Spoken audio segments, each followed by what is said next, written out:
তো টেক্সট এসছে এবং সবথেকে যেটা গুরুত্বপূর্ণ আমাদেরকে অগণিত শহীদ পরিবার আমাদের সাথে যোগাযোগ করেছে। তারা মনে করছেন যে তাদের হয়ে কিছু বলবার আমাদের আছে এবং তাদের কথাগুলো আমাদের মধ্য দিয়ে আমাদের জবানে তারা প্রধান উপদেষ্টার কাছে পৌঁছতে চান। এর কারণ এই ইন্টেরিমের একমাত্র ডক্টর ইউনূস ছাড়া অন্য কোনো উপদেষ্টাকে বর্তমান শহীদ পরিবার বা আপামর জনতা আর বাংলাদেশের বলে বিশ্বাস করতে পারেন না। এটা হলো বাংলাদেশের সব থেকে বড় সংকট। সুতরাং আমার পাশে আজকে শহীদ পরিবার দুজন বসবার কথা ছিল, প্রচন্ড জ্যামের কারণে তারা একটু দেরি হয়েছে। তো আপনাদেরকে আজকে আমরা যা বলছি এটা বাংলাদেশের এই প্রায় ১৫০০ শহীদ, অগণিত আহত যোদ্ধা এবং বাংলাদেশের আপামর মানুষের প্রতিনিধিত্ব করে, আমরা গায়ের জোরে প্রতিনিধিত্ব বলছি না, আমাদের জবান মানুষের কাছে ম্যাচ করে কিনা এটা আপনারা নিশ্চয়ই সামাজিক যোগাযোগের মাধ্যমে এর রিঅ্যাকশনটা পাবেন। তো আপনাদেরকে একটু শুধু ঘোষণাপত্র নিয়ে আমরা অনেক বড় ফিডব্যাক দিব না। সবার আগে আপনারা বলি, আপনারা জানেন কোনো অরাজনৈতিক পাটাতন থেকে এই ঘোষণাপত্র ৩৬ জুলাইয়ের মধ্যে হতেই হবে। এই জন্য আমরা একটা ছোট প্রেসার গ্রুপ হিসেবে আমাদের তরফে এমন কিছু নাই যা আমরা করি নাই, এবং আমরা তবু এই সরকারকে ধন্যবাদ জানাই যে আমরা যখন চূড়ান্ত আলটিমেটাম দিয়েছি, এই আলটিমেটাম তো আর আমাদের একার আলটিমেটাম না, সারা বাংলাদেশের ১৮ কোটি মানুষের কথা ছিল এবং সেটাকে তারা সম্মান করে যে কোনোভাবেই হোক তারা একটা ঘোষণাপত্র দিয়েছেন। এই ঘোষণাপত্রের ঐতিহাসিক যে জায়গা, তারা সংসদ ভবনের সামনে দাঁড়িয়ে দিয়েছেন। বৃষ্টির মধ্যে হাজার হাজার মানুষ সেখানে উপস্থিত হয়েছে। অসাধারণ রাজনৈতিক সমঝোতা হয়ে বাংলাদেশের ফ্যাসিবাদ বিরোধী লড়াইয়ে সকল রাজনৈতিক দলের নেতৃবৃন্দ সেখানে তার পাশে ছিলেন, শহীদ পরিবার ছিলেন। এই উদ্যোগটার জন্য আমরা তাদেরকে ধন্যবাদ জানাতে চাই। কিন্তু এরপরে যেটা আমাদের অত্যন্ত কনসার্নের ব্যাপার, আপনারা জানেন এই ঘোষণাপত্রের জবান কিভাবে হবে, এই ঘোষণাপত্রে মানুষের শরিকানা কেমনে নিশ্চিত হবে, এইটা জানবার জন্য ৩ তারিখ, অগস্টের ৩ তারিখ আমরা সরকারের দুজন উপদেষ্টার সাথে জুলাইয়ের বিভিন্ন স্টেক হোল্ডাররা বসেছিলাম একটি সরকারি মিটিংয়ে। সেই সরকারি মিটিংয়ে আমরা উপদেষ্টাদেরকে জিজ্ঞেস করেছি যে এইখানে যে আমাদের দীর্ঘ ২০০ বছরের ব্রিটিশ বিরোধী লড়াই, যার চূড়ান্ত আকাঙ্ক্ষার প্রতিফলন ঘটেছে আমাদের মহান ১৯৪৭ সনের আজাদির মধ্য দিয়ে, তার সুনির্দিষ্ট তাকে স্বীকৃতি আছে কিনা। আমাদেরকে উপদেষ্টারা বলেছেন যে হ্যাঁ, ব্রিটিশ বিরোধী লড়াই থেকে শুরু করে সমস্ত সিগনিফিকেন্ট ইস্যুর স্বীকৃতি আছে এবং তারা আমাদেরকে নিশ্চিত করেছেন। আমরা হতাশ হয়েছি, আমরা বলতে চাই না, বলতে খারাপ লাগে যে উপদেষ্টারা আমাদের সাথে মিথ্যা বলেছেন। আমরা ড্রাফট দেখতে চেয়েছিলাম, তারা বলেছে বিশেষ কারণেই যাতে আমরা ড্রাফটটা না দেখি, তারা আমরা যেন ট্রাস্ট করি। আমরা আজকে আপনাদের সামনে বলতে চাই, প্রধান উপদেষ্টার সেদিনকে বক্তৃতাটা আমরা অন্যভাবে বারবার দেখেছি। আপনাকে প্রধান উপদেষ্টা মহোদয়, আপনি কিভাবে দ্য ওয়ে ইউ টক, আপনার বডি ল্যাঙ্গুয়েজ, আপনি কোনটা স্পন্টেনিয়াসলি বলেন, কোনটা ইম্পোজড, এটা বোঝা যায় আপনার কথায়। পুরো যে বক্তৃতাটা, যে স্টেটমেন্টটা, যে ঘোষণাপত্রটা আপনি পড়েছেন, এইখানে আমরা আমাদের ডক্টর ইউনূসকে পাই নাই। আপনাকে মনে হয়েছে যে রাজনৈতিক দলগুলো সবাই মিলে লিখে দিয়ে আপনাকে দিয়ে পড়িয়ে নিয়েছে, কারণ আপনার যে স্পন্টেনিয়াস রিডিং, আপনি যেভাবে কথা বলেন, যেই আর্টিফিশিয়াল কোনো আর্টিকুলেশন ছাড়া কথা বলেন, আমরা সেটা পাই নাই। আমাদের মনে হয়েছে যে আপনি পড়ে শেষ করতে পারলেই বাঁচেন। আপনাদেরকে প্রথমে বলতে চাই, এই যে রাজনৈতিক দলগুলো আছে, আপনারা তো এই ঘোষণাপত্র বারবার দেখেছেন। সরকারের কয়েকটা অংশজন আমাদেরকে বলেছে যে বড় ২-১টা রাজনৈতিক দল, তারা এই ঘোষণাপত্রের ওয়ার্ডিং এখান থেকে একটুও চেঞ্জ হয়ে গেলে তারা এই প্রোগ্রামে অংশগ্রহণ করবে না। তাহলে সেই রাজনৈতিক দল বিএনপি, জামাত ইসলামী, এনসিপি, সবাইকে প্রশ্ন করছি, আপনারা সবাই মিলেই কি ১৯৪৭ সালকে খারিজ করে দিয়েছেন? দুইজনে উত্তর দিতে হবে। ডক্টর ইউনূস সাহেব, আপনাকে বলতে হবে, দীর্ঘ ২০০ বছরের লড়াই, সেই ২০০ বছরের কতগুলো ইভেন্ট, সেই পলাশী থেকে শুরু করে আমাদের সেই সিপাহী বিপ্লব, এরপর আমাদের কত কর্তা সত্তা, আমাদের কত জীবন, আমাদের পূর্বপুরুষ গাছের সাথে ফাঁসিতে ঝুলেছে এই আজাদির জন্য। আমাদের মঙ্গল পাণ্ডেরা, হাজী শরীয়তুল্লাহ, আমাদের তিতুমির, হাবিলদার রজব আলী, তাদের রক্ত ঝরেছে। তার স্বীকৃতি আপনারা এখানে শুরু করেছেন শুধু এটা বলে যে যেহেতু উপনিবেশবাদী লড়াইয়ের সুদীর্ঘকালের ধারাবাহিকতা, এই যে উপনিবেশবাদী লড়াইয়ের সুদীর্ঘকালের ধারাবাহিকতা, এই ধারাবাহিকতা থেকে যে একটা রাষ্ট্র বাসনার প্রথম অর্জন আমাদের ১৯৪৭, সেই ৪৭-এর কে বিরোধিতা করেছে? ইভেন শেখ মুজিব করেছে।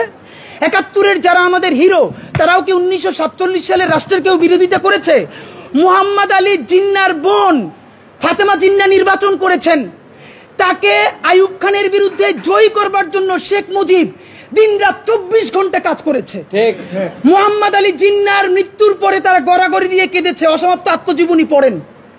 তাহলে এই যে বাঙালি জাতীয়তাবাদের ন্যারেটিভ, যেই বাঙালি জাতীয়তাবাদ গল্প শুরু করে 71 থেকে, এর আগে 200 বছরের কোনো লড়াই নাই, যেই বাঙালি জাতীয়তাবাদ বলে যেখানে পাহাড়ি, বিহারি, বাঙালি, হিন্দু, মুসলিম, বৌদ্ধ, খ্রিস্টান সবাই মিলে বাঙালি হয়ে যাবে, এখানে আর কোনো জাতিসত্তার আর কোনো পরিচয় নাই।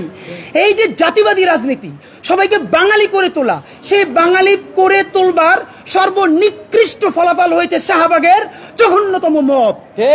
সেই শাহবাগের জঘন্যতম মব দিয়ে এই বাঙালি জাতীয়তাবাদের নামে আমাদের দেশে বিচারিক হত্যাকাণ্ডকে সব থেকে বড় লেজিটিমেসি দেওয়া হয়েছে। অদ্ভুত। আমরা কি দেখলাম আমাদের এই ঘোষণাপত্রে, সেই যে বাঙালি জাতীয়তাবাদের বয়ান, তারই মনে হয় যেন একটা কন্টিনিউয়েশন করা হয়েছে, তার ধারাবাহিকতা রক্ষা করা হয়েছে। তাহলে এই বাঙালি জাতীয়তাবাদের বয়ান, যেই বয়ান মানুষকে জুডিশিয়াল কিলিং করতে পারে, গুম করতে পারে, খুন করতে পারে, হত্যা করতে পারে, এবং বিরোধী দলে ভোট দেওয়ার ফলে ধর্ষণ করলে তার পক্ষে আবার ন্যারেটিভ তৈরি করতে পারে, সেই বাঙালি জাতীয়তাবাদের বয়ানের জন্য তো হাজারো মানুষ জীবন দেয় নাই। ডক্টর ইউনূস সাহেব, আপনাকে স্পষ্ট বলতে হবে, এইটা কি আপনি লিখেছেন? এইটা লেখার কথা আসিফ নজরুল সাহেবের, উনি আইন উপদেষ্টা। তাহলে আইন উপদেষ্টাকে বলতে চাই, আপনি যে ড্রাফট করেছেন প্রত্যেকটা রাজনৈতিক দলের কাছে পাঠিয়েছেন, জামাত ইসলামী, আপনারা কেন এখনো বলছেন না আপনারা এখানে 47 নিয়ে কথা বলেছেন কি বলেন নাই? বিএনপি যদি বলে যে তারা 47-এর বিপক্ষে অবস্থান নিয়েছে, ঠিক আছে, আমরাও তাহলে বিএনপি বিপক্ষে রাস্তায় অবস্থান নিব এবং সেটা সামনের নির্বাচনে অবস্থান নিব। 47-এর ধারাবাহিকতা হলো 1971, সেই 1971-এর চূড়ান্ত ধারাবাহিকতা আমাদের 2024। 47, 71, 24-কে একটার বিপরীতে আর একটা বারবার দাঁড় করানোর চেষ্টা হয়েছে। প্রত্যেকটা বাংলাদেশ বিরোধী ষড়যন্ত্র, এই প্রত্যেকটা আমাদের জান গেছে, জীবন গেছে, জবান গেছে, আমরা প্রত্যেকটাকে সমানভাবে ধারণ করি বন্ধুরা। সুতরাং আপনাদেরকে দ্বিতীয়ভাবে বলি, বাঙালি জাতীয়তাবাদের যে সূচনা বিন্দু, সেইখান থেকে এই ঘোষণাপত্র শুরু হয়েছে, এটা আমাদের জন্য লজ্জার। দ্বিতীয় কথা, 1975 সনে যে 7ই নভেম্বর ঐতিহাসিক সিপাহী জনতার যে বিপ্লব, এটা এখানে উল্লেখ আছে, অসাধারণ, আমরা এটাকে অ্যাপ্রিসিয়েট করি। 1990 সালে যে অভ্যুত্থান হয়েছে সেইটাও আছে, কিন্তু 1990-এর পরে এই ঐতিহাসিক যে অভ্যুত্থানটা হলো, এরপরে সকল রাজনৈতিক দলগুলো মিলে যে একটা সমঝোতা করেছিল, 91-এর পরেই সেই সমস্ত রাজনৈতিক দলগুলো সেই সমঝোতা যে ভেঙে ফেলেছিল, রাজনৈতিক দলগুলো যে বিশ্বাসঘাতকতা করেছিল, তার কোনো প্রতিধ্বনি কেন ঘোষণাপত্রের মধ্যে নাই? আমাদেরকে বলেন। আমরা এই জুলাই আমাদেরকে রাজনৈতিক দল অসাধারণ স্টেক, বিরাট শরিকানা, কিন্তু রাজনৈতিক দল যদি এই অভ্যুত্থান একা করতে পারতো, তাহলে জামাতে ইসলামীর 6 জন প্রধান নেতৃবৃন্দকে ফাঁসি দেওয়া যাইতো না, ওই সময় তারা ফালাই দিতে পারতো হাসিনাকে। বেগম জিয়াকে জেলে যাওয়া লাগতো না, হাত বাঁকা হয়ে ফেলা লাগতো না, তখনই বিএনপি ফালাই দিতে পারতো। এর মানে সকল রাজনৈতিক দল এবং রাজনৈতিক শক্তি সবাই মিলেই তো এটা করেছে। আমরা এখানে দেখলাম কি, যেইখানে রাজনৈতিক দলের ইনভলভমেন্ট আছে, কোথায় 1975-এর 7ই নভেম্বর, 1990 সেই জিনিসগুলোকে এখানে অ্যাড্রেস করা হলো, কিন্তু যেই ঐতিহাসিক পর্বগুলোতে রাজনৈতিক দলের সংশ্লিষ্টতা নাই, অরাজনৈতিক মানুষেরা সব থেকে বড় রাজনৈতিক কাজ করেছে, তার একটাকেও অ্যাড্রেস করা হয় নাই। প্রমাণ, পিলখানা হত্যাকাণ্ড হলো এমন হত্যাকাণ্ড যেটা স্বাধীন বাংলাদেশের মধ্যে বসে, তার বুকের উপরে বসে দেশপ্রেমিক সেনাবাহিনীকে ভারতীয় আধিপত্যবাদ সমস্ত শক্তি ব্যবহার করে আমাদের ভাইদেরকে, বোনদেরকে তাদের চোখের সামনে মুহুর্মুহু হত্যা করে তাদের লাশগুলো ভাসিয়ে দিয়েছে। আমরা চারপাশে তাকিয়ে রয়েছি। এই রকম আমাদের সামরিক বাহিনীর উপরে হত্যাকাণ্ড আপনারা পারলে বলেন তো, 1971-এ পাকিস্তানও কোন ক্যান্টনমেন্টে এইরকম আক্রমণ চালাই আমাদের সামরিক বাহিনীর দেশপ্রেমিক অফিসারদেরকে মারতে পারছে কিনা আপনারা বলেন?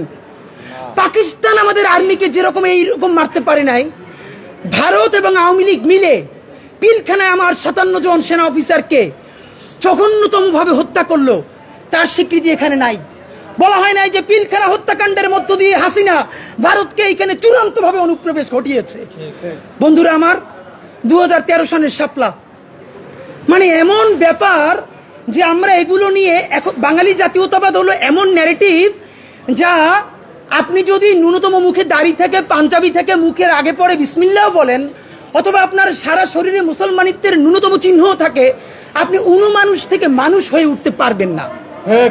এবং আজ এই জুলাইয়ের পরেও সেই মানুষগুলোকে মানুষ থেকে মানুষ হয়ে ওঠার নাগরিক ন্যূনতম মর্যাদার স্পেস দেওয়া হয় নাই।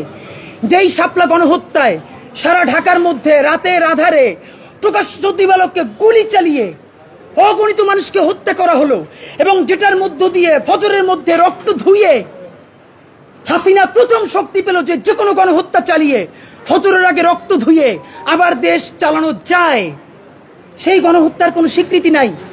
আপনি তো তিনটে শব্দ লাগতো ভাই। আপনি যেখানে বললেন 1975-এর 7ই নভেম্বর, আপনি বললেন 90-এর অভ্যুত্থান, আপনি বলেন যে পিলখানা হত্যাকাণ্ড, শাপলা গণহত্যা। আপনার এতটুকুন ঠিক কোন রাজনীতির কারণে বাদ দিলেন? পিলখানা হত্যাকাণ্ডের কথা বললে ক্যান্টনমেন্ট খেপে যায়, আমি বুঝি। তো এই আন্দোলনটি ক্যান্টনমেন্ট করে দিছে? এই ঘোষণাপত্রের মধ্যে বলা হয়েছে সামরিক বাহিনী জনতার পক্ষে অংশ নিয়েছে, আপনারা আবারও তাদেরকে পক্ষে রাখার কথা বললেন। বরং বলা দরকার ছিল 5ই আগস্ট যখন ছাত্র জনতা পঙ্গপালের মতো গণভবনের দিকে জীবনের ঝুঁকি নিয়ে সবাই ছুটে এসেছিল, সামরিক বাহিনী দেশের শৃঙ্খলার স্বার্থে তাদের সামনে থেকে প্রতিবন্ধকতা সরিয়ে নিতে বাধ্য হয়। সামরিক বাহিনী নিজের অক্ষুণ্ণতা বজায় রাখার জন্য দেশপ্রেমিক জনতার সাথে মিলে যেতে বাধ্য হয়েছিল। নইলে এত আইটেম তার আগে নিলে এত যান কিভাবে যায়? অথচ আপনি তাকে স্টেক বানিয়ে দিলেন। তাহলে পিলখানার কথা বললে আর্মি খেপে যাবে, আপনি কি এই জন্য পিলখানার কথা বললেন না? শাপলার কথা বললে কেউ কেউ কোনো বুদ্ধিজীবী এখন এই অভ্যুত্থানকে রাইট উইং অভ্যুত্থান বলে। কিরে ভাই, এই উপদেষ্টাদের মধ্যে একমাত্র ধর্ম উপদেষ্টা ছাড়া আর কে রাইট উইং এর? এখানে জাসদের আছে, কে নাই আমাকে বলেন। তাহলে কি রেজওয়ানা হাসান আপা, শারমিনা মুর্শিদ ওনাদেরকে এখন বোরকা পরাইয়ে দিয়ে রাইট উইং বানাই ফেলতে হবে? তাহলে তো উচিত তাদেরকে বোরকা সাপ্লাই দেওয়া। এইটারও রাইট উইং বানাইতে পারতেছে, অথচ এরকম ইনক্লুসিভ গভর্নমেন্ট কবে হয়েছিল? তো আপনাদেরকে বলতে চাই যে এই শাপলার এই যে যাত্রাবাড়ি থেকে শুরু করে আলেমরা সারা দেশে, আপনারা মিডিয়ার ভাইয়ের একটা ভিডিও কালকে দেখেছেন, আমরা এর আগে কেউ দেখি নাই। এই এতদিন পর ভিডিওটা সামনে এসেছে। যাত্রাবাড়িতে একটা ছোট স্কুলের মেয়ে পুলিশের তুমুল গোলাগুলির মধ্যে কিভাবে বুক চিতিয়ে দাঁড়িয়ে আছে। ভাই আপনি ভাবেন, এই বাচ্চাটা আপনার মেয়ে, আপনার বোন, আপনার ভাতিজি, আপনার ভাগ্নি। আমরা এখনো ডিটেক্ট করতে পারি না এই বাচ্চাটা বেঁচে আছে কিনা। পরে আমরা নিউজে দেখলাম এরকমই একটা বাচ্চার মতো দেহ পুলিশের গাড়ির মধ্যে নিথর হয়ে পড়ে আছে। এই বাচ্চাটা কিনা জানি না। যেই যাত্রাবাড়ি স্টালিনগ্রাদ হয়ে উঠলো আলেমদের কাছে, সেই শাপলাকে আপনি বাদ দিয়ে আপনি কোন ফ্যাসিবাদ আবার আনতে চান? আপনাদের এত হীনমন্যতা কিসের? শাপলাই হীনমন্যতা, পিলখানায় হীনমন্যতা। তাহলে তাদের রক্তের বিনিময়ে যে সরকারে আছেন সেখানে থাকতে আপনাদের লজ্জা হয় না? আপনাদেরকে সর্বশেষ আপনারা বলতে চাই, এই যেই হাসিনা পালাইতে বাধ্য হইছে যেই জেনজিদের কারণে, সেই জেনজিরা কিন্তু রাজনীতি সচেতন হয়েছে ঐতিহাসিক একটা ইভেন্টের মধ্য দিয়ে। এইটার কথা কেউ বলে না। যেই জেনজিরা স্ল্যাং নিয়ে রাস্তায় নেমে গণহত্যাকারীকে পালাতে বাধ্য করেছে, রাজনৈতিক দল তাদেরকে ইমাম মেনে পিছনে মুক্তাদি হিসেবে দাঁড়িয়েছে, সেই জেনজিরা প্রথম রাষ্ট্রের মালিকানা গ্রহণ করে নিরাপদ সড়ক আন্দোলনের মাধ্যমে। সেই নিরাপদ সড়ক আন্দোলনে প্রাইভেট বিশ্ববিদ্যালয়, পাবলিক বিশ্ববিদ্যালয় 6, 7, 8, 9 এর বাচ্চারা, তাদের বাবারা মায়েরা খাবার নিয়ে রাজপথে নেমেছিল। ওই সময় রাজনৈতিক দলগুলো তাদের সাথে শতভাগ নামতে পারলে আওয়ামী লীগ ওই দিনে পইরে যাইতো। আমাদের নিরাপদ সড়ক আন্দোলনে আমাদের বাচ্চাগুলো কিভাবে রক্তাক্ত হয়েছে, কিন্তু এই রক্তাক্ত হওয়ার মধ্য দিয়ে তারা প্রথম এই এস্টাবলিশমেন্টকে, ফ্যাসিবাদকে গালি দিয়া শিখেছে। তারই চূড়ান্ত পরিণতিতে মাত্র 5 বছরের মধ্যে আমরা হাসিনাকে পালাতে বাধ্য করতে পেরেছি। আপনারা নিরাপদ সড়ক আন্দোলনের কথাটাও বললেন না। সুতরাং প্রধান উপদেষ্টা মহোদয়, আপনাকে বিনীত অনুরোধ করি, এইটা কোরআন না বা বাইবেল না যে কোনোভাবে সংস্কার করা যাবে না। প্লিজ এই ঘোষণাপত্রকে আমি অ্যাপ্রিসিয়েট করি। মন্দের ভালো তো ভালো, কিছু তো হলো, কিন্তু এখানে অবশ্যই 1947-এর স্বীকৃতি এবং 1975-এর 7ই নভেম্বর, 1990-এর অভ্যুত্থানের ঠিক সাথেই আমাদের পিলখানা, আমাদের শাপলা এবং নিরাপদ সড়ক আন্দোলনের ঐতিহাসিক ঘটনাকে একনলেজ আপনাকে করতেই পারতে হবে। বন্ধুরা আমার, আর একটা ওয়ার্ডিং নিয়ে কথা বলবো। এই ঘোষণাপত্রের মধ্যে বলেছে হাসিনাকে পালিয়ে যেতে বাধ্য করা হয়। হাসিনা পালিয়ে যেতে বাধ্য হয় না। আমরা হাসিনার পতন ঘটিয়েছে বলতে হবে ফ্যাসিবাদী হাসিনার পতন হয়। পালিয়ে যেতে বাধ্য করায় কোনো প্যাসিভ কথা বলা যাবে না, এখানে অ্যাক্টিভ, আমরা অ্যাক্টিভ মুডে ছিলাম, এখানে কোনো প্যাসিভ ভয়েস নাই। বলবেন যে অগণিত পুরো ছাত্র জনতার শক্তি তার পতন ঘটিয়েছে এবং সেই পতনের ফলে সে ভারতে পালিয়ে যেতে বাধ্য হয়। বন্ধুরা আমার, সর্বশেষ কথা বলি, এই ঘোষণাপত্রের রিয়েকশনে এখানে অনেকগুলো গুমের কথা আছে, খুনের কথা আছে, কিন্তু বিচারিক হত্যাকাণ্ডের কথা নাই। অথচ এই ফ্যাসিবাদ যেটা করেছে বাংলাদেশের বিচার কাঠামোকে জাহান্নামে পাঠিয়ে দিয়েছে। এর মানে কি এইটা যে বিচারিক হত্যাকাণ্ড বললে জামাতের যে নেতাদের ফাঁসি হয়েছে তারা যদি একটা অ্যাডভান্টেজ পেয়ে যায় কিনা, আপনারা কি সে ভয় থেকে বিচারিক হত্যাকাণ্ডের কথা বলেন নাই? প্লিজ এটা আপনাদেরকে বন্ধ করতে হবে। এবার বন্ধুরা, ঘোষণাপত্রের ফিডব্যাকের পরে অত্যন্ত গুরুত্বপূর্ণ কথা আপনাদের সাথে জুলাই সনদ নিয়ে। আমরা প্রত্যাশা করছি আগামী কয়েকদিনের মধ্যে জুলাই সনদ স্বাক্ষরিত হবে। নাম্বার 1, এই ঘোষণাপত্রে আপনারা যেরকম ভুজুং বাজুং দিয়ে জাতিকে বুঝাইছেন, আপনারা এই জুলাই সনদের সর্বশেষ বলেছেন। আমার হাতে প্রধান উপদেষ্টা মহোদয় 5ই আগস্ট একটি দীর্ঘ বক্তৃতা করেছেন। এই বক্তৃতার পুরো কপি আছে। এই বক্তৃতা অনুযায়ী উনি বলেছেন শীঘ্রই জুলাই সনদ বাস্তবায়ন হবে। এই জুলাই সনদের জন্য 19টা মৌলিক সংস্কারে সবাই ঐক্যমত্য পোষণ করেছে। এরপরে যে কথাটা আর বলা হয় না, এই 19টা ঐক্যমত্যের মধ্যে বিএনপি বলেছে তার মধ্যে 10টাই তারা নোট অফ ডিসেন্ট দিয়েছে। তো নোট অফ ডিসেন্ট কি? নোট অফ ডিসেন্ট হলো আপাত দৃষ্টিতে আমি এটা মাইনে নিলাম, কিন্তু আমি আসলে এইটার সাথে একমত না। তাহলে বিএনপি এই 19টার মধ্যে যেই 10টা নোট অফ ডিসেন্ট দিছে সেই 10টাই তো মোস্ট সিগনিফিকেন্ট জায়গা। তাহলে বিএনপি সরকার গঠন করার পরে এর একটাও যদি বাস্তবায়ন না করে তাহলে আমরা কেমনে বিএনপিকে ধরবো বলেন? মানে এর আইনি বাধ্যবাধকতা কোথায়? বিএনপি তো তখন বলবে কেন ভাই, আমি তো বলেই দিয়েছি স্বাক্ষর করার সময় যেখানে আমার দ্বিমত আছে, এখন আমি এটা পারতেছি না বাস্তবতায়। মজার ব্যাপার বলি, সরকারের কয়েক জায়গায় জিজ্ঞেস করেছি বলেন তো 19টা মৌলিক সংস্কারের মধ্যে আপনাদের কাছে একটা মোস্ট সিগনিফিকেন্ট কোনটা? তারা বলেছে সংসদের উচ্চকক্ষে পিআর ব্যবস্থা আনুপাতিক হারে। এবং আপনাদেরকে জানাই রাখি, সংসদের উচ্চকক্ষে যে পিআর, বিএনপি এখানে নোট অফ ডিসেন্ট দিয়েছে। যে সংসদের উচ্চকক্ষে বিএনপি যে নোট অফ ডিসেন্ট দিয়েছে এটাও যদি সে বাস্তবায়ন না করে তাহলে আমরা, মানে আপনি ভাবেন আমরা কি কারণে, ঠিক কোন কারণে আমরা এখন এই কথাগুলোকে বিশ্বাস করব? রাজনৈতিক দলগুলোকে তারা ইন্টারিম থাকা অবস্থায় আমাদের চোখের সামনে 47কে নাই করে দিল, পিলখানাকে নাই করে দিল, শাপলাকে নাই করে দিল, নিরাপদ সড়ক আন্দোলনকে নাই করে দিল, বিচারিক হত্যাকাণ্ডের কথা তারা বললো না। যেই তারা ক্ষমতার মসনদ পেয়ে যাবে এই কথা বলার পর যে আমরা আবার জেলে যাব না, তার প্রমাণ কি আপনাদেরকে বলে? তাহলে আপনারা এটা কি চান? ডক্টর ইউনূস সাহেব, নাম্বার 2, আপনাকে বলতে চাই আইনি বাধ্যবাধকতা আমাদেরকে অন্তত 20 জন শহীদ পরিবার বলেছে। ডক্টর ইউনূস সাহেব কি এগুলো সব সামনের সংসদের জন্য রেখে যাইতেছে? তাহলে সে কি করবে? প্রধান উপদেষ্টা, এবার আপনার জন্য স্পেসিফিক 3-4টা আমাদের কথা আছে। আমরা এই কথাটার কথা লিখেছি ইন্টারিম বনাম ইউনূস। এখন যে কথাটা আপনাদেরকে বলবো, এই কথাটা আমরা প্রচুর হোমওয়ার্ক করে বিভিন্ন গণমানুষের সাথে, রিক্সাওয়ালা, ভ্যানওয়ালা, সবজিওয়ালা, পেশাজীবী, বিশ্ববিদ্যালয়ের শিক্ষক থেকে শুরু করে অনেকের সাথে কথা বলে আমরা এই কথাটা বলবার চেষ্টা করেছি।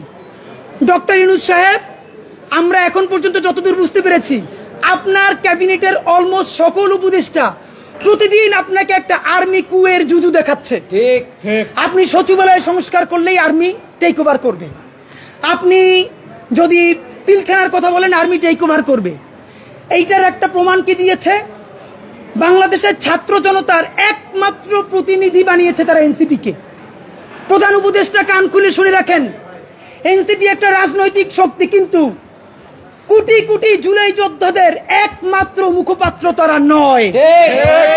এনসিপি সমাবেশ করলে লোক কম হয় এর মানে এই না যে মানুষ জুলাই ভুলে গেছে অথবা জুলাইয়ের রক্তের সাথে সে গাদ্দারি করার কাউরে অনুমতি দিছে। বরং এনসিপির সাথে লোক কম হয় এর বড় বাস্তবতা হলো তারা মনে করে বিএনপি বা জামাতে ইসলামী ঠিক যেভাবে জুলাইকে বিভিন্নভাবে বিজনেসের মডেলে নিয়ে এসেছে, এনসিপিও এখন সেটাই করছে, তাই তারা এনসিপির সমাবেশে আসে না। কিন্তু এই মানুষ, কোটি কোটি মানুষ এখন পর্যন্ত রাস্তায় নামতে প্রস্তুত যদি আপনি একটা বিপ্লবী ভাষণ দিয়ে জনতার পক্ষে সংস্কারের আপার হ্যান্ড নিয়ে নিতে পারেন। প্রধান উপদেষ্টা আপনাকে বলি, আপনার উপদেষ্টারা সারাক্ষণ জুজুর ভয় দেখায় না? আপনারে বলি, একটু কান দিয়ে শুনেন। যদি ওয়াকার সাহেবের এবং আর্মি জেনারেলদের সাহস থাকে, আই রিপিট, সাহস থাকে, একটা কু কইরে দেখাইতে বলেন। ঠিক ঠিক ভাইরা, ব্যাপারটা এমন না। লিথাল উইপেন যখন চলে তখন পুলিশের উইপন আর আর্মির উইপেনের পার্থক্য থাকে না, প্রত্যেকটাই জীবন কাইরে নেয়। এই মাত্র একটা বছর আগে আমাদের হাজারো হাজারো শহীদ যেই গুলিতে শহীদ হয়েছে, এর চেয়ে দামি গুলি তো আর্মি আমাদের উপরে ব্যবহার করতে পারবে না। আপনি মনে রাখেন, এই ওয়াকার সাহেব অথবা আর্মি যদি কোনো কু করার চেষ্টা করে, জনগণ গিয়ে ক্যান্টনমেন্টের ইট খুঁজে নিয়ে আসবে। ইট, একটা ইট ক্যান্টনমেন্টে আস্থা থাকবে না। আপনি লাইকে রাখেন। আপনি কারে ডরান?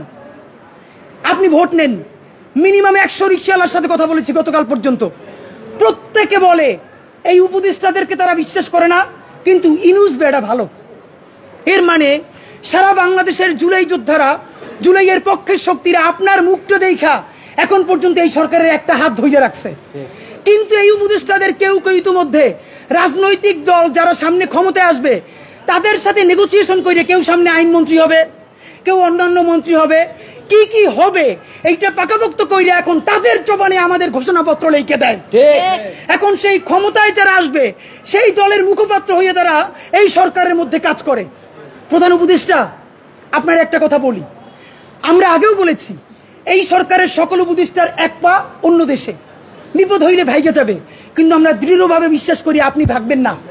এর প্রমাণ, আপনি যদি ভাগতেন পৃথিবীর কোন দেশ আপনারে রাখতে চায় না বলেন? তাহলে হাসিনার আমলেও 10 তলা বিল্ডিং বাইয়া আপনার আদালতে হাজিরা আপনি দিতে আসতেন না। আপনি তখনই বিদেশ থাকতে পারতেন। আপনি এই দেশে থাকতে চান বলেই আপনি আসছেন, আমরা বিশ্বাস করতে চাই। মাননীয় প্রধান উপদেষ্টা, আপনি বাঁচবেন কয়দিন বলেন? আপনার এত বয়স হয়েছে, বাংলাদেশের গড়ায় উঠছে প্রায় 20 বছর বেশি বাঁচছেন। আমার বাপের 63 বছর বাঁচছে, তার চেয়ে আপনি প্রায় 20 বছর বেশি বাঁচছেন। মাঝে মধ্যে মৃত্যু বেঁচে থাকার চেয়ে অধিক। মাননীয় প্রধান উপদেষ্টা, আপনি একটা গবেষণা করেন, বাংলাদেশে গত 50 বছরে কোন রাষ্ট্রপ্রধানের 30 মিনিট 40 মিনিটের বক্তৃতা রিক্সা চালক, ভ্যান চালক, সবজি বিক্রেতা, বিশ্ববিদ্যালয়ের প্রফেসর, ছাত্র জনতা আধা ঘন্টা বইসে তার বক্তৃতা শুনে নজির নাই যেটা আপনারটা হইছে। এটা কিন্তু আপনার চেহারা দেখে না। আপনি রাজনৈতিক দল করছিলেন, ফেলও করছেন, কিন্তু এইবার যে আপনার এই বাংলাদেশের পক্ষে হৃদয় নিংড়ে ভালোবাসা, আপনি যখন বক্তৃতা করেন আপনি আর্টিফিশিয়াল কিছু বলেন না, কিন্তু আপনি যখন ঘোষণাপত্র বললেন আপনার চেহারায় আর্টিফিশিয়াল ছাপ।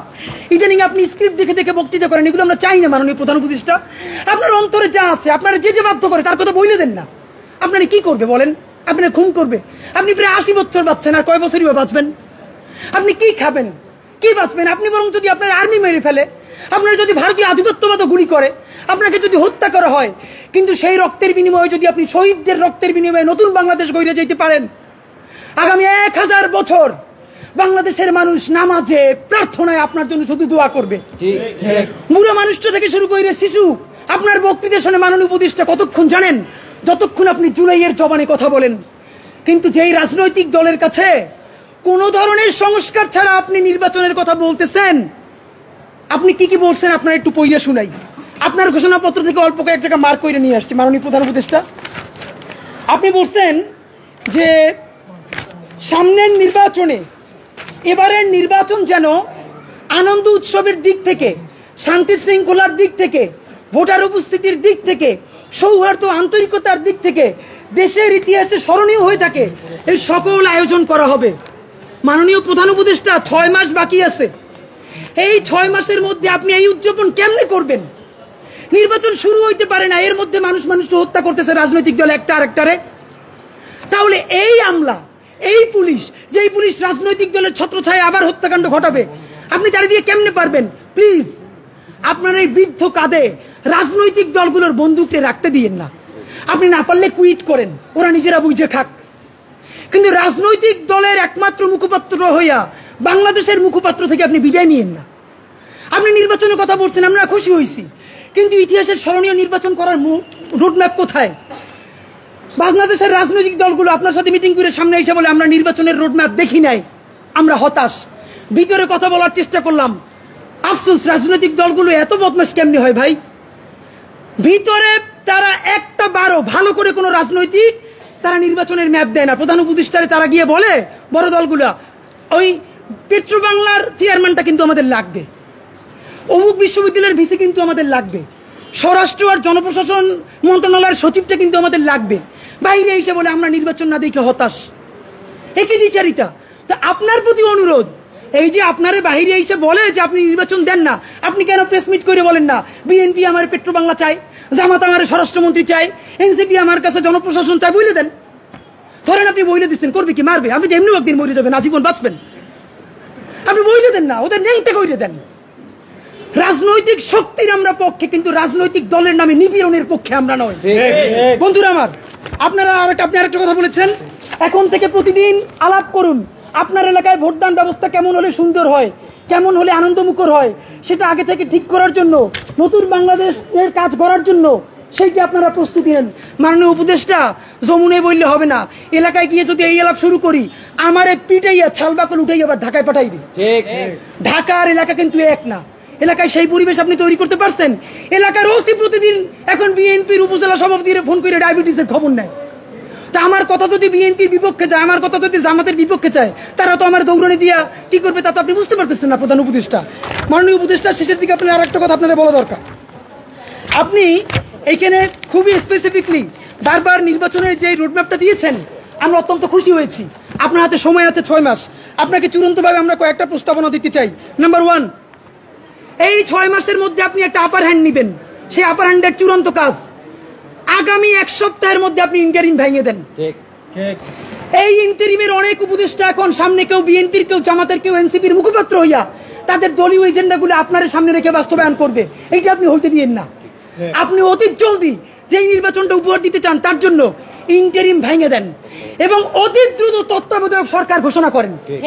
এই ইন্টারিম ভেঙে দিয়া আপনি প্রধান হইয়া আপনি তত্ত্বাবধায়ক সরকার ঘোষণা করেন।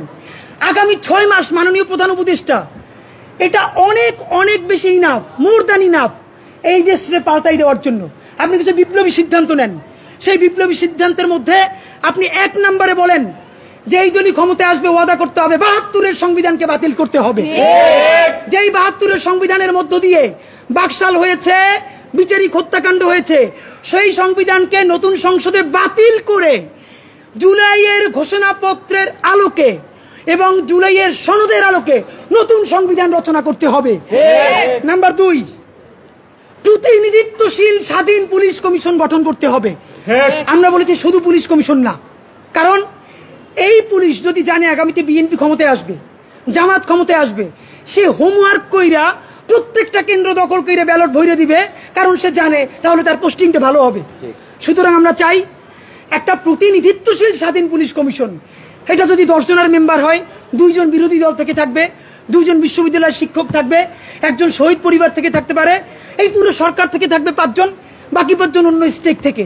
যদি সেটা হয় তাহলে ন্যূনতম তাকে কিন্তু একটা কন্ট্রোল করা যাবে। নাম্বার 2, আপনি ন্যূনতম জুডিশিয়াল রিফর্ম না করে আপনি কিসের নির্বাচন দিচ্ছেন?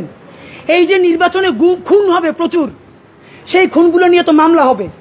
আমরা এই যে আসিফ মাহমুদ বনাম ইশরাক হোসেনের যে ক্যাচাল, সেই ক্যাচালে দেখলাম আদালত পর্যন্ত স্বীকার করতেছে যে এই ব্যাপারে রায় দেওয়ার উপরে তার উপরে চাপ ছিল। কোনো রাজনৈতিক দল ক্ষমতায় নাই, সেই অবস্থায়ও যদি আদালত বলে যে এই রায় দেওয়া তার উপরে চাপ ছিল, যখন রাজনৈতিক দল থাকবে তখন তো চাপ লাগবে না, তখন আইন মন্ত্রণালয় দিয়ে লেখা পাঠাবে, সে শুধু সাইন করে দিবে। সুতরাং আপনি জুডিশিয়াল রিফর্ম কি করলেন সেইটাকে আপনাকে স্পেসিফিকলি বলতে হবে। জনপ্রশাসন সংস্কার, সবকিছুতে একমাত্র বিসিএস প্রশাসন ছড়ি ঘুরাবে তা হইতে পারে না। আপনি ক্ষমতার ডিসেন্ট্রালাইজেশন করেন, আপনি পুলিশকে একটু ভিন্ন করেন, আপনি অন্যান্য ক্যাডারগুলোকে আরেকটু এম্পাওয়ার করেন। এই যে জনপ্রশাসন সংস্কারের মধ্যে প্রশাসকরা নিজেদেরকে প্যারালাল রাষ্ট্র ভাবে, এইটি আপনি ন্যূনতম ভেঙে দিতে না পারলে আবার তো সে আমলাতান্ত্রিক দেশ করবে। এবং আপনাকে সর্বশেষ আমরা বলতে চাই, আগামী 6 মাস আমরা আপনার কাছে অ্যাকশন দেখতে চাই। সেই অ্যাকশনটা হলো, এখন চলে আগস্ট মাস, আগস্টের মধ্যে আপনি ইন্টারিম ভেঙে দেওয়ার চূড়ান্ত রূপরেখা প্রণয়ন করেন। এতদিন বলছি আমরা বিচার সংস্কার, বিচারের কোন কোন রায়টা আসবে আপনি তা তো একটা বললেন না এই আপনার দীর্ঘ বক্তৃতার মধ্যে, কিন্তু আপনি ঠিকই নির্বাচনের সব কথা তো বললেন। থ্যাংক ইউ, আপনি এটা বলেছেন। তাহলে বিচার নিয়ে আপনি এরকম বলতেছেন না কেন? নাম্বার 2, এতদিন আমরা আগে বলেছি সংস্কার, তারপরে বলেছি মৌলিক সংস্কার না, এখন মৌলিক সংস্কারও বলি না। নির্দিষ্ট 5টা সংস্কারের কথা বলেছি। আমরা পুলিশের সংস্কার চেয়েছি, আমরা জুডিশিয়াল রিফর্মের কথা বলেছি, আমরা নির্বাচন কমিশনের যে বর্তমান প্যাটার্ন এইটা ভেঙে দেওয়ার কথা বলেছি। প্লিজ, কোন সংস্কারটা কবে হবে? নির্বাচনের আগে যদি আপনি একটা সংস্কার নিজে করে দেখাতে না পারেন, তাহলে বলেন প্রবাস থেকে লক্ষ টাকা প্লেন ভাড়া দিয়া বাংলাদেশের মানুষ কেন ভোট দিতে আসবে? বলেন, সে তো জানে একটা সংস্কার আপনি করতে পারেন নাই। এই যে ভোট দিয়ে যাবে, যারা ক্ষমতায় যাবে, তারা ঠিকই আগর কাটামতে সব 91 যেরকম তারা চুক্তি ভঙ্গ করেছে, চুক্তি ভঙ্গ করে আবার ফ্যাসিবাদ কায়েম করবে। শুধু শুধু সে কেন দেশে ভোট দিতে আসবে বলেন? সুতরাং আপনি যদি সত্যিকারে চান বাংলাদেশের ইতিহাসের সেটা নির্বাচন হোক, প্রবাসীরা ভোট দিক, লক্ষ লক্ষ টাকা খরচ করে মানুষ ঈদের মতো উদযাপন করুক, তাহলে ন্যূনতম কয়েকটা বিচার আপনার নির্বাচনের আগে করে দেখাতেই হবে। এই ইন্টারিমের সকল উপদেষ্টাকে বিদায় দিয়ে নতুন ফ্রেশ তত্ত্বাবধায়ক সরকার গঠন করতে হবে এবং অতি দ্রুত আপনাকে রেভলিউশনারি কিছু কাজ করে দেখাতে হবে, যাতে মানুষ বিশ্বাস করে রাজনৈতিক দলগুলো আসলেও তারা কোনো ধরনের গাদ্দারি করতে পারবে না। এবং সর্বশেষ কথা, সকল রাজনৈতিক দলের সাথে বারবার বসেন উপদেষ্টা মহোদয়, একটা বার 1500 প্রায় শহীদ, তার পরিবারের সাথে আপনার বসা দরকার হয় না? এই যে এত সংস্কার করলেন, আমাদেরকে কেন তারা ফোন করে জিজ্ঞেস করে যে এগুলো সব কি তারা না কইরেই চলে যাবে? প্লিজ, জুলাই সনদ ঘোষণার আগে যা যা করতেছেন সেই রাজনৈতিক দলগুলোর একদিকে সামনে রাখেন, শহীদ পরিবারগুলোর সামনে রাখেন, তারপর বলেন যে এইটা করছি, একটু শহীদ পরিবারের কথার মূল্যায়ন করেন। এইটা যদি একটাও না করেন তাহলে কি করব? এই সরকার দুর্বল হয় সেটা করব না, আমরা নির্বাচনের বিরুদ্ধেও দাঁড়াবো না, তাইলে আবার বলবে আমরা গণতন্ত্র চাই না। আমরা যারা ক্ষমতাহীন কিন্তু জনতার জবানে কথা বলি, তারা এই নির্বাচন বয়কটের ডাক দিব। তখন একমাত্র যারা ক্ষমতায় এসে দুর্নীতি করবে সেই 20% মানুষ ছাড়া আপনি কোন কেন্দ্রে একটা কাক বিড়ালও খুঁজে পাবেন না। মাননীয় প্রধান উপদেষ্টা, জনতা শক্তিশালী না ক্ষমতা শক্তিশালী, আপনি যদি সেটা চ্যালেঞ্জ হিসেবে নিতে চান তাহলে কোনো সংস্কার ছাড়া নির্বাচন দিতে পারেন, কিন্তু শত শত যে লাশ তারা ফালাবে সেই দায়ও আপনার নেওয়া লাগবে। মাননীয় প্রধান উপদেষ্টা, আপনারে আমরা ভালোবাসি জুলাইয়ের জন্য, আপনি প্লিজ তাদের বন্দুক আপনার কাঁধে নিয়ে আপনি বিদায় নিয়েন না। আপনি জুলাইয়ের বন্দুকটা হাতে নেন, রাজনৈতিক দল আর্মিরে ডাইকে বলেন যদি আমার হেল্প করেন, নইলে যা যা করছেন সব বইলে আমি বিদেশ চলে যাব। যেই বাংলাদেশ জুলাই অর্জন করছে, সেই জুলাই আবার তাদের বিরুদ্ধে রক্ত দিয়া ইনশাল্লাহ ইনসাফের বাংলাদেশ গড়বেই। বাংলাদেশ জিন্দাবাদ, ইনকিলাব জিন্দাবাদ। আর কোনো কোয়েশ্চেন আছে ভাই?